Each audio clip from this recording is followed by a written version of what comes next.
So, my name is Tata Kepler, and I'm a volunteer. And I deal with military medicine, with the tactical medicine supplies. And when the full-scale invasion started, I joined the unit, which was organized by Patrol Police of Ukraine. And due to that, I visited with my team more than 700 occupied territories, gray zones, all over the front line. And we were helping to civilian people with the medicine and a lot of different stuff. And I had one project that I talk a little about it in order to be respectful to survivors. But today, I'll tell you something about it. It's called Silent Project. And it's targeted directly to support raped families. So we helped everyone with everything being asked for, from restoring houses to buying clothes and other necessary things. And my oldest case in this project was a 75-year-old woman that was raped by Russian soldiers. And my youngest case was 4. She was a 4-year-old girl.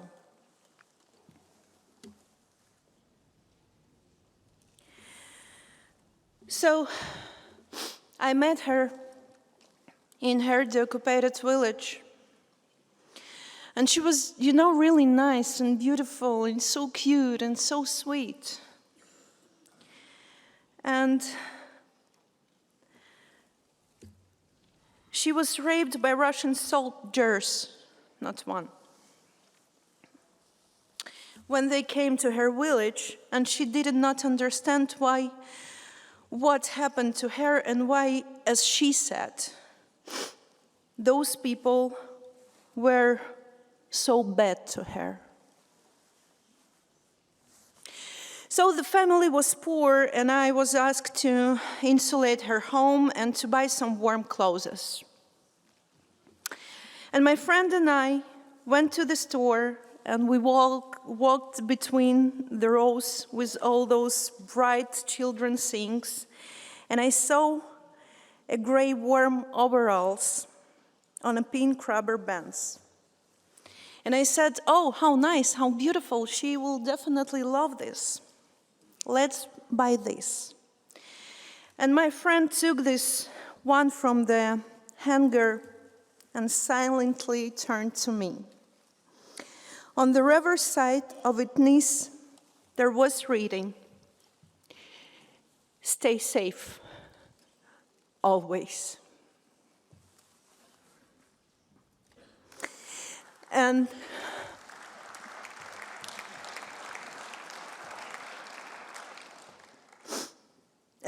I did not cry. No, I howled. I was screaming. I was standing in the middle of that huge store holding this tiny jumpsuit, and I was howled because I realized that I won't be able to keep her safe anymore, and never. And I understood that I'm still standing there in the middle of the store with the small gray overalls in my hands. And I'm still remain forever in Bucha, standing over the people shot point blank, because I saw them. And I'll be forever holding the hands of a girl from Bucha. Her name was Yulia, and she was grasping me and shouting, "Help me, please help me. My husband and my brother were killed in the basement, and their bodies are mine, and people don't let me in, so please help me. Tata, help me." But I couldn't. And I stand again and again in a small village in Kurakhova in Donetsk district and pursue the grandmother Zoya to go with us. We said that we can help to save her life. But she refused because it was her only home there. I'm also there, waiting for my friends to return from captivity, listening to the stories of survivors, and I'm still there. I'm hugging my pharmacist, Anya, who has been waiting for the body of her husband for more than a year to be transported home and to be buried. And I'm here in the stabilization point, looking at the doctors are bringing back young wounded soldiers from the dead, and I'm still there carrying flowers with black ribbons to the graves of my friends who are now and forever 20, 25, 30, 40. They freeze in time, as in my memory, forever. And I'm telling you that because I want you to know that my country and I, like every other citizen, we will never return from this war. Unfortunately, we can come home, we can come back, but we will never return. This will stay with us forever, with me, with my friends, with all the citizens of Ukraine, and with this 4-year-old girl. And we have to talk about the woman that's fighting for democracy.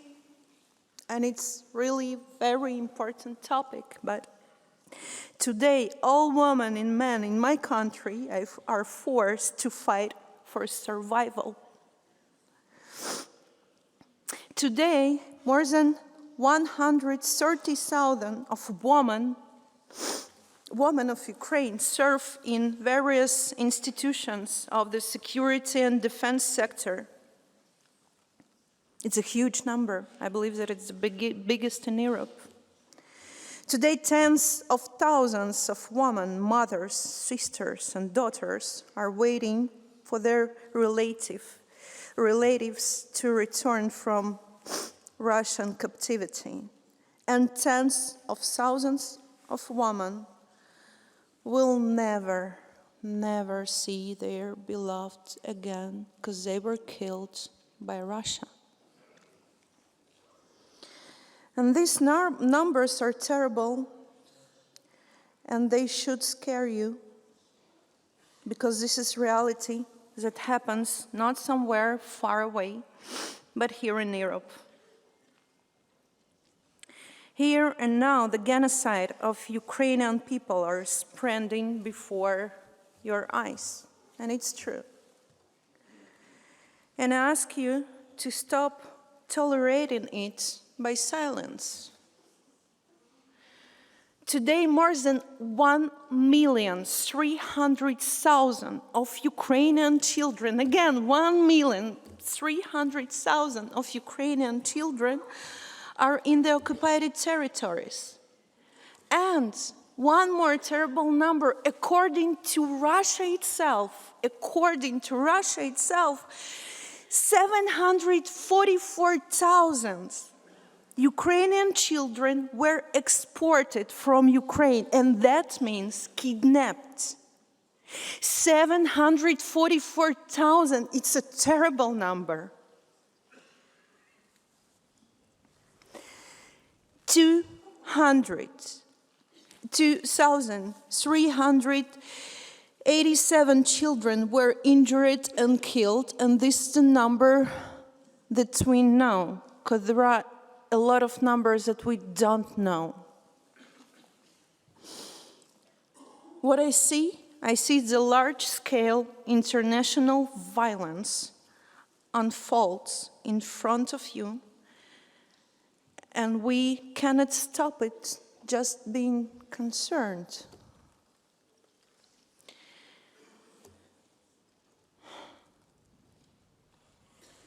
I really asking you to name names, because it's really important.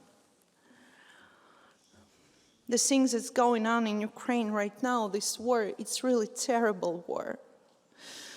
I understand that you here in Europe, you see the news and you think that you understand us. But I'm telling you all these stories because I want you to try to imagine, just for a moment, this hell,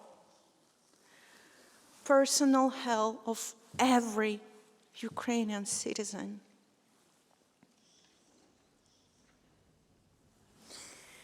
Grammatically, Ukraine is a feminine word. And we bombed, they tried to annex us and to destroy. And with all this hell, you know? Anyway, I'm so proud to be Ukrainian. I'm so proud that I was born and that I live in Ukraine. Ukraine is a country of courage.